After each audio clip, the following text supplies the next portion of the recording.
Story time. When I first got started in video, I had these grand notions of being a run and gun videographer, just holding my camera, having steady footage, like being so stealth that I could do that. Do you want to know what happened? I filmed entire projects, personal projects, mind you. I mean, I practiced before I went out and did this with clients. And I filmed entire projects without any thought of what kind of movements I was making and how that would fit together as a final project. Hey, I'm Jen, and I help photographers with all aspects of videography so they can add it to their services. In this video, I'm going to teach you all of the standard movements used in the film industry. Once you know them and practice them, you can incorporate them into your videos for more dynamic content. So let's start with the obvious. Video is about movement. Movement can come in the form of objects or a subject moving within the frame, or movement can be made when the camera shifts or moves perspective.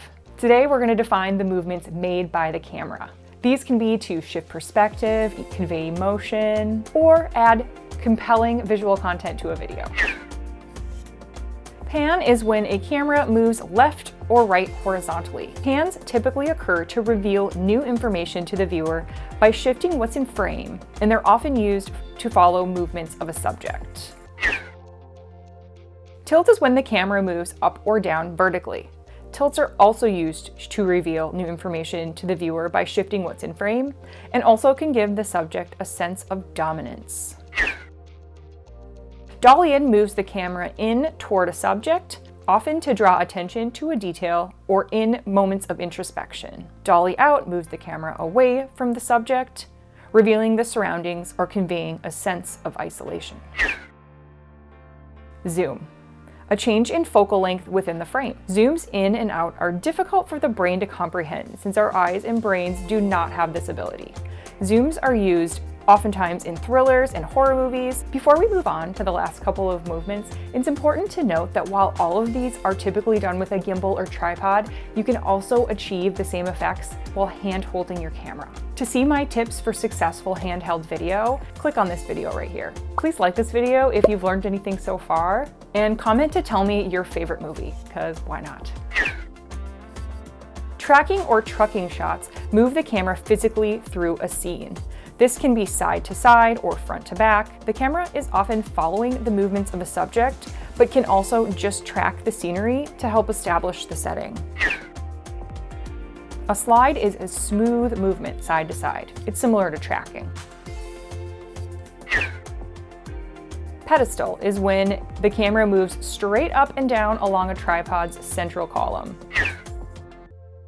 A crane shows camera movement or perspective from above, usually achieved with a jib in filmmaking. It removes the viewer from the conventional point of view and can be great for setting a scene.